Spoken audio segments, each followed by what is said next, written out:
John Maynard Keynes was known as the father of modern economics, and he said that there would come a day where our economic problem would take the back seat, and our hearts and our heads could be more concerned with real issues of human relationships, and religion, and caring for one another, that sort of thing.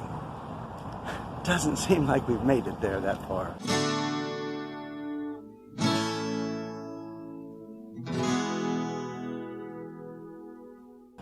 Now, granted, he lived in a time before we had this idea of fractional reserve banking.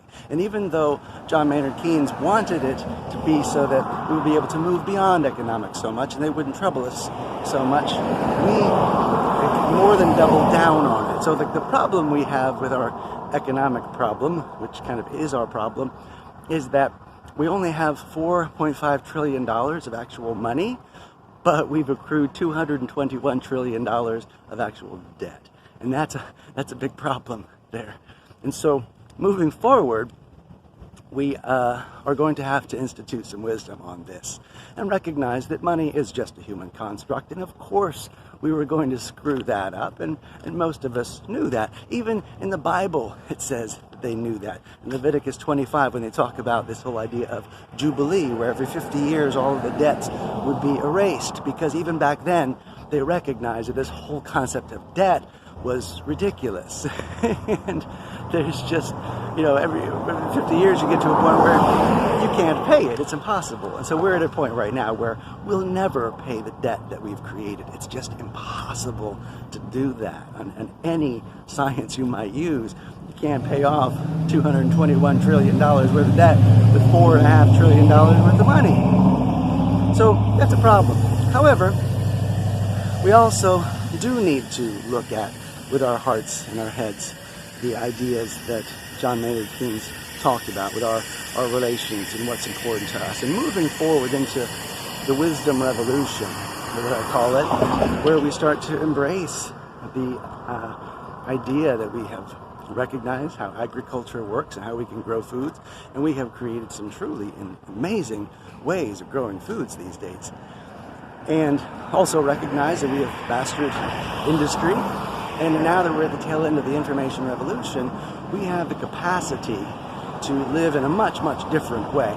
But we have to communicate that to one another and start being honest with one another and not seeing each other as just simply commodities, but seeing us as the artists and businesses and citizens and community members that we really are.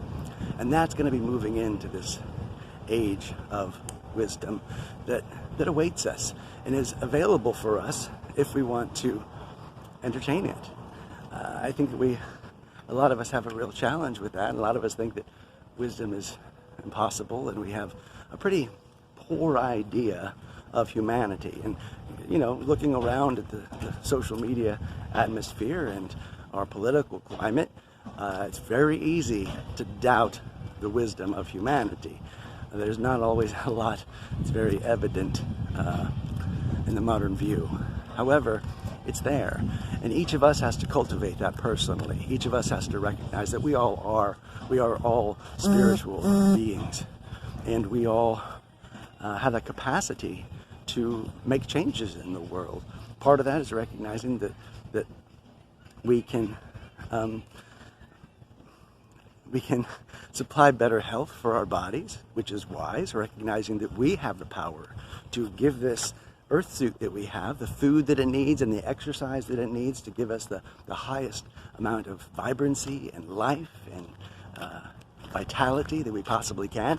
And that's our responsibility. We get to do that, and that's not anybody else's job. It's not the government's job to do that, or any of the corporations trying to sell to us. It's our job. And through that also we get to use this capacity for information that we have now to learn the things that we need to learn to get as good as we need to get in what we do, and continue to get better and grow and find better ways to do things and provide the services that we have through our businesses and through our citizenry. And lastly, we get to deal with the emotions that we get. It's a hard thing, it's a challenging thing to deal with emotions sometimes, but it allows us to cultivate the relationships in our lives, relationships with other people, relationships with our surroundings, relationships all the way around. And that's ultimately the art of our lives. We are given all of this stuff, the places we're at, the people who are here, the situations that we're dealt with. And we get to take that and create the art of our lives. That's the wisdom that we're going to have to embrace, is that we have the capacity to create our lives. That's the essence of what I'm trying to do with ABC Squared Economics. And I hope this encourages you to today realize that you have the power to change your life. And we will all continually move toward this together.